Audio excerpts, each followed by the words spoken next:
What's up, YouTube, and welcome to Codename Scream. I am that horror guy. And I'm Mel. And make sure to like, subscribe, and ring the bell for notifications for all things horror. Welcome to another episode of With That Being Said. It's been a minute. Yeah. It's been a very long minute since we had anything said. Well, we had a lot to say. We had a lot to say, but we were finding footage instead. Yes. So we just wrapped our found footage series. If you haven't checked out any of that, please make sure to go back and take a look. We're coming right back into With That Being Said, starting a new series. So what are we covering starting today? We are going to be doing all of the movies in the Purge franchise, including the new one. Yep. We'll have that one out next week. Yep, that's coming out this Friday. Yep. So, make sure to mark your calendars, do whatever you got to do. Yep. And today we're starting with the very first one. It was released May 2nd, 2013 at the Stanley Film Festival with its wide release occurring on June 7th of 2013. Directed and written by James DeMonico, produced by Jason Blum, Michael Bay, insert explosions here. Yeah. Andrew Form, Brad Fuller, and Sebastian K. Mercier. Mermaid, sir. Mermaid, sir. Let's talk about budgets and box office. Let's do that. Well, we know where the budget came from on this one. Yep. It's a Michael Bay production. Mm-hmm. Not a lot of explosions, but we had a $3 million budget on this, so a small budget for a Bay venture. Well, you know what's crazy? When I was doing my research for this, thinking about our last series of Paranormal Activity, and then going into researching budgets again, the Paranormal Activity, the last ones, had higher budgets than this. Yep. So I was like, what is going on Where, here? again, those budgets went, we'll never know. Anyway, continue. Bad CGI is where it went. Exactly. But anyways, so $3 million budget, as we were saying, box office brought in $89.3 million, so not too bad. And if you were to adjust that for 2021 inflation, you're looking at $103.1 million. So still a decent little chunk of change brought in there. But what did the critics and the audience think? Not super well. Critic score 39% and audience score of 36%. All right. So the critics and audience kind of agreed on this one. Yeah, a nice little even playing field. Yep. We don't see those often. Nope.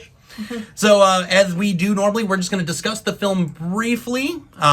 Maybe just a rundown. We'll see how I'm feeling here as we go through this. I have provided a link here in the description below for you to be able to rent this on Amazon.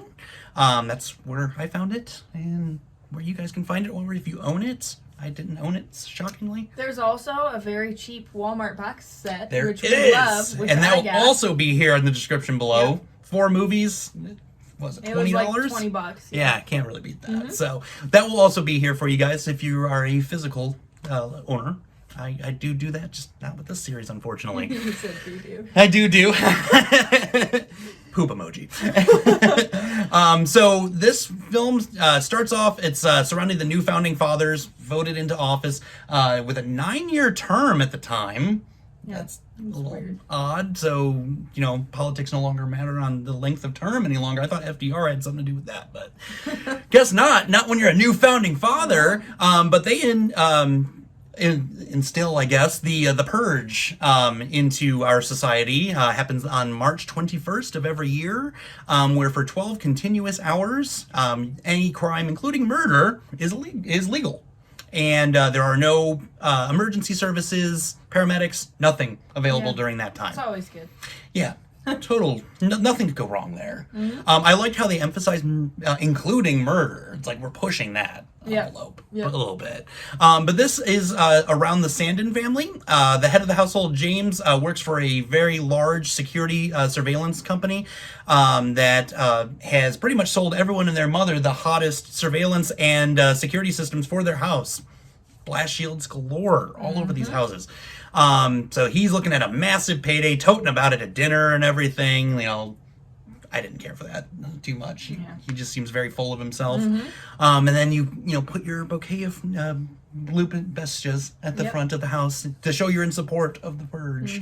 Because that's going to save you. And it didn't help them here whatsoever. So they batten down the hatches. We get the infamous sirens. I'll never not hear those sirens. Whenever I think of these movies, that's all I think of is that sound every time. It was my alarm tone for a while, too. So waking up in the morning was fantastic. I think of it every time there's like a storm warning on TV. Yep. They should just maybe look at those. They're effective. But their son, Charles, happens to see a guy running through the streets on his surveillance cameras. And the guy got messed up by a group of people. He's outrunning them, trying to, not die.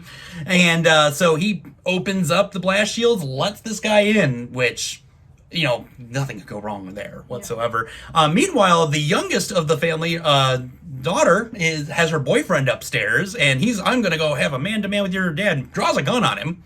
And dad pops him, kills him. Yep. So, yeah, I don't know how to feel about that one. I wasn't sure whose side to be on. Yeah. The dad's kind of like, eh. You start to learn more about his true colors as this progresses, so it might have been a justified thing there, but at the same time, I'm still alive. I obviously didn't bring the gun to any, family function whatsoever. But then a group of masked individuals arrive at the homestead, go to the surveillance cameras, start talking to them, tell them that you've taken our homeless swine and that we want him back or you're going to die as well, using some very beautiful articulated English. Yep. And just please let us purge. And then they cut the power to the house. And so then now we're in the dark. We've got this random homeless guy around. We don't know what's going on. Mm-hmm. And so it then becomes kind of just like an internal struggle between the family. Is what's the right thing to do here? Do you turn him loose for the greater good, or do you protect your own? So we watch that as it unfolds a little bit. At first, they were like, "No, we're not going to give him up. That's not how we do. We don't get involved in the purge for this reason." And then he has their daughter by gunpoint.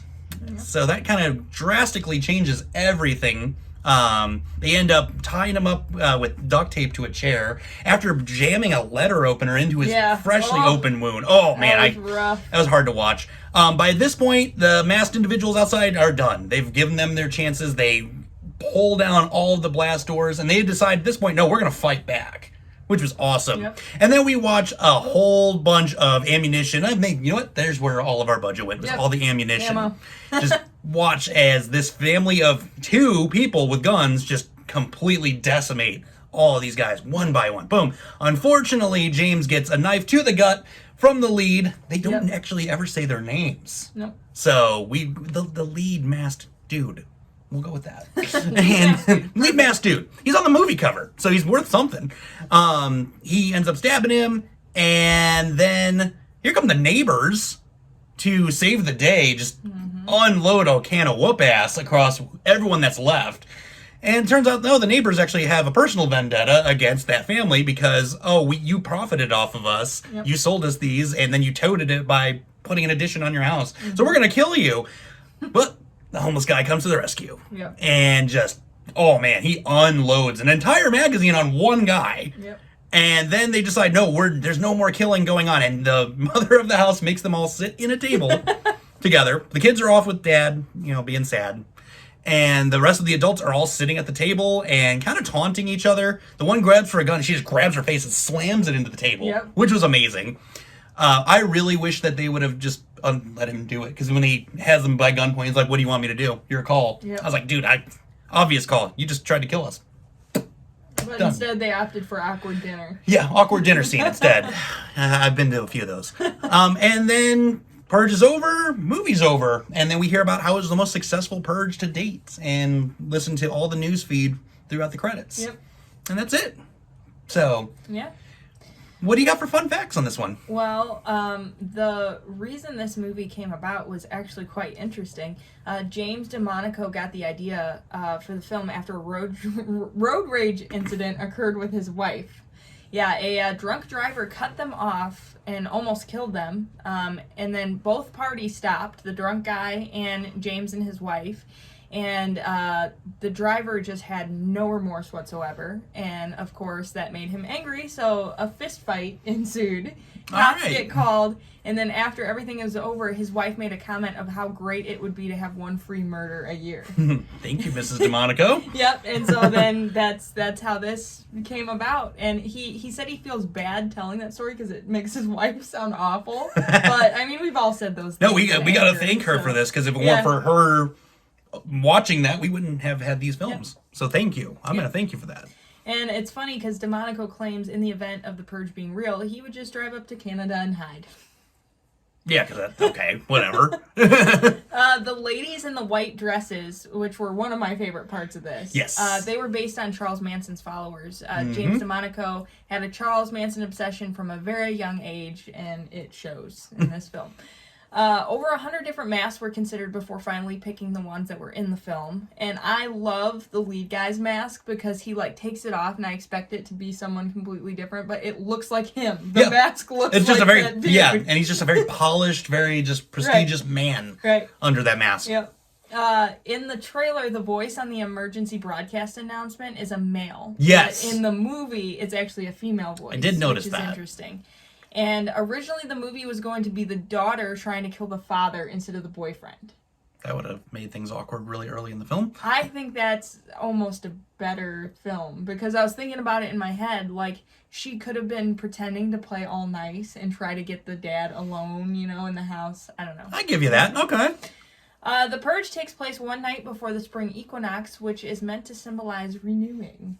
All right, there you go. Sort of makes sense. They all talked about cleansing the souls and whatnot. So, and this is kind of common sense, but I found it interesting and think it was kind of intentional. The Purge is held on March 21st, and if you write that out numerically, it's 3-2-1. Yep, that makes sense. So, yeah, that's about all I got. Nice, some solid facts there. Yeah, what do you think about this one? This one is pretty good overall. I will say not the favorite as of yet. We will eventually get to that point, but as of right now, it's not my favorite. Especially when you get into the later films, this one felt a little out of place because the rest of them start to actually make sense and kind of go together. This one just felt very out of place.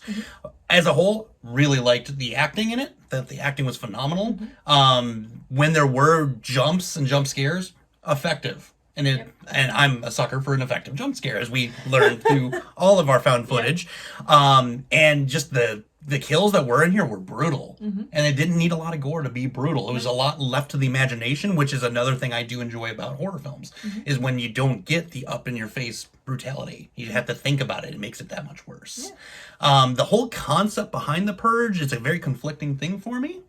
I feel like it's an interesting concept, but at the same time, what if it actually were real? It makes you think a lot more. And that's another thing I really appreciate about it. It gets you thinking on a completely different level than you would going into the film. Definitely. So I think overall it gets a thumbs up. So what did you think about it? Well, I saw this originally in theaters when it first came out, and I liked it a lot. And I hadn't really thought about it or rewatched it at all till we were doing this. And it didn't really hold up for me compared to how I felt about it back in 2013. All my favorite moments, if you put them all together, it's a span of maybe 5 minutes. Okay. I like the ladies in white. That was an awesome touch. That was a cool, very unique touch to it. I thought the kills were good. One of my favorite parts was just the end. The last 10 minutes of that film was probably my favorite because the twist was awesome. You did not see that coming. No. The neighbors were coming to save the day. I thought something was up when they weren't invited to the Purge party. Right. But you just didn't expect that at all. No, not at all. Building on that, you didn't expect the world's most awkward dinner party either, which I thought was hilarious. Yep. And that her smashing her face against the table. It was so brutal. It was awesome. I did like the acting, although I didn't necessarily like Ethan Hawke. Really? I don't think that I guess I'm basing it on other movies I've seen him in, but it just didn't feel like him. When you'd picture, if you would read the script and have this guy in your head pictured, Ethan Hawke is the total opposite of what. Oh, absolutely.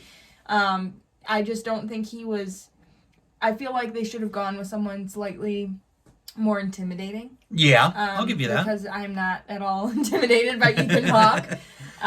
But overall, I'll give it a halfway thumbs up, a little over half. So we're here and there. I love the concept, but as we get into the later Purge movies, I think that they build upon that concept and make it better and better and better every time. I'll give you that. And for me, I will jump on the fact when you said that it didn't feel like Ethan Hawke. When you look at a movie like Sinister, that felt like Ethan Hawke. That felt like the proper role for him. And I actually appreciated the fact that he took a role that wasn't him. I thought that was something, though it wasn't as believable as anyone else that could have taken the role, him taking that shot, I enjoyed that. I thought it was a nice take.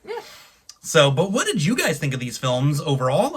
Or this one particularly, I guess we should start there, right? We're in the beginning. But sound off in the comments here below. Message us on Instagram, Twitter, Facebook, you name it. Email us even. Whatever you want to do. Let's talk about these movies a little more. And the next video we go into will be the Purge Anarchy. So you won't want to miss that. And with that being said, scare you later, YouTube.